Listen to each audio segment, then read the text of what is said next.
आज आपके साथ मिक्स दाल बनाने की ऐसी कमाल की दोस्तों रेसिपी शेयर कर रहा हूँ ना। यकीन करें मेहनत कम होगी और आपको जो रिज़ल्ट मिलेगा ना आपका दिल खुश हो जाएगा। बहुत ही कमाल की रेसिपी है। सिंपल सा तरीका आपको बताऊंगा बनाने का। आप इसको रोटियों के साथ सर्व करें, दाल चावल के साथ सर्व करें। बहुत ही कमाल की रेसिपी है। इंशाल्लाह आपको मज़ा आने वाला है जब भी आप इसको बनाएंगे। तो चलें बनाना स्टार्ट करते हैं। बिस्मिल्लाहिर्रहमानिर्रहीम। सबसे पहले आपने आधा कप लाल वाली दाल लेनी है और 1 कप आपने लेनी है पीली दाल, ठीक है। और आधा कप आपने लेनी है दोस्तों चने की दाल। 3 दालें हम मिक्स करके बना रहे हैं। क्वांटिटी आपने इतनी रखनी है, इंशाल्लाह आपको मज़ा आएगा। तो सबसे पहले आपने दालों को 3-4 पानी से धो लेना है। धोने के बाद आपने 10 से 15 मिनट के लिए इनको भिगो के रख देना है। बस ज़्यादा देर तक भिगोने की ज़रूरत नहीं है। हाँ, अगर आपके पास टाइम है तो आप 1 घंटा भिगो सकते हैं, आधा घंटा भिगो सकते हैं। मगर दोस्तों गर्मियों के मौसम में ना इन दालों को ज़्यादा टाइम तक ना भिगोया करें। ख़ासकर ये जो छोटी वाली दाल है ना, इनको ये तो 15-20 मिनट में सेट हो जाती हैं। तो तकरीबन 15 से 20 मिनट दालें भिगोने के बाद पानी इसका मैंने निकाल दिया है। अब किसी भी बर्तन के अंदर आपने दाल डाल देनी है। 1 प्याज छोटे साइज़ की इसमें शामिल कर दें। 1 चम्मच कुटी हुई लाल मिर्चें ये इसके अंदर शामिल कर दें। बहुत ज़्यादा मसालों का इस्तेमाल नहीं करेंगे, मगर दाल ऐसी बनेगी आपको मज़ा आ जाएगा। आधा चम्मच नमक का ऐड कर दें और आधा चम्मच आपने इसके अंदर हल्दी पाउडर शामिल कर देना है। अदरक और लहसुन का पेस्ट आपने इसमें शामिल करना है 2 चम्मच। कोई सी भी दाल बनाए ना, अदरक लहसुन का इस्तेमाल थोड़ा सा ज़्यादा रखा करें। पानी तकरीबन आपने इसके अंदर 1.25 लीटर शामिल कर देना है। 1 लीटर मैंने पानी ऐड कर दिया है। अच्छे तरीके से मिक्स करेंगे और 1 कप पानी ना इसके अंदर मैं और ऐड कर देता हूँ। ये 1.25 लीटर पानी हो गया है। अच्छी तरीके से मिक्स करके इसके ऊपर कवर लगाएंगे। सबसे पहले इसके अंदर उबाल आने देते हैं।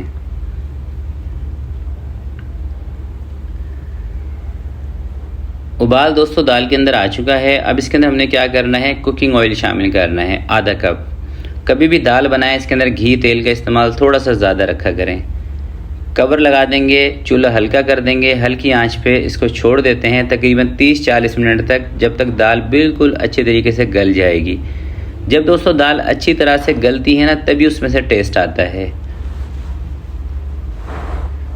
30 से 40 मिनट हल्की आंच पे रखने के बाद अब ये देखें दाल जो है ना हमारी बिल्कुल बेहतरीन गल चुकी है। इसको बीच में मैंने 1 से 2 मरतबा चेक भी किया था, चम्मच इसमें चलाया था। ऐसा नहीं आप कर सकते कि दाल रख दें और भूल जाएं, चम्मच ना चलाएं। बीच में 1 आध दफ़ा आपने इसमें चम्मच लाजमी चलाना है।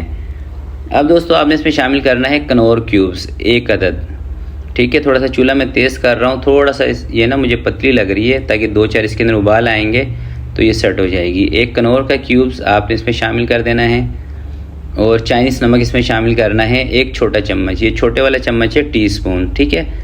और अब इसको कनौर क्यूब्स चाइनीज़ नमक ऐड करने के बाद 5 से 7 मिनट तक तेज़ आंच पे पकने देते हैं, ताकि थोड़ा सा पानी इसका खुश्क हो जाए और थोड़ी सी थिक हो जाए दाल।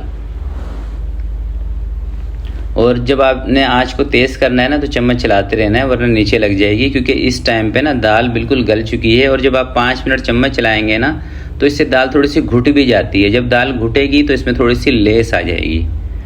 5 मिनट पकाने के बाद इसको मैंने साइड पे कर दिया है। अब दोस्तों इसको लगाते हैं तड़का, जिसके लिए 4 से 5 जेवे लहसुन के लें।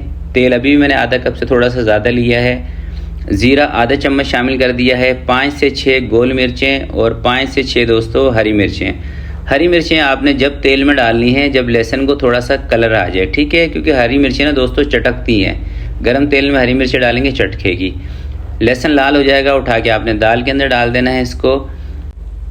और लास्ट में आपने थोड़ा सा इसके अंदर बारीक कटा हुआ धनिया ऐड कर देना है। और आप चाहें तो इसी स्टेज पर ज़रा सा घर का बना हुआ गरम मसाला भी इसके अंदर ऐड कर सकते हैं। अगर आप गरम मसाला नहीं ऐड करना चाहते और आप चाहते हैं कि आपकी दाल एक मखसूस खुशबू वाली बने, तो दोस्तों आपने क्या करना है, सब्ज़ी इलायची और बड़ी इलायची दोनों चीज़ों को थोड़ा सा पीस के 2 से 3 सब्ज़ी इलायची ले लें, 1 बड़ी इलायची, इनको पीस कर इसमें ऐड करें। यकीन करें ऐसा कमाल का आपको टेस्ट, ऐसी कमाल की खुशबू आएगी ना, आपका दिल खुश हो जाएगा। और अब आप इसका लुक देखें, बहुत ही कमाल की रेसिपी है। सिंपल सा तरीका है बनाने का। अगर आप इसको चावलों के साथ यूज़ करेंगे तब भी आपको मज़ा आएगा। अगर आप इसको चपाती के साथ या तंदूर वाली रोटी के साथ सर्व करेंगे, यकीन करें लाइट से मसाले, कमाल का टेस्ट और कमाल की खुशबू। तो ज़रूर इस रेसिपी को ट्राई कीजिएगा और अपना फीडबैक इसी वीडियो के नीचे आपने बताना है। तो आज की वीडियो के लिए इतना ही। आपसे मिलते हैं किसी नेक्स्ट वीडियो में। तब तक के लिए अपना बहुत सारा ख्याल रखिएगा, अपने वालिदैन का ख्याल रखिएगा। अल्लाह हाफिज़।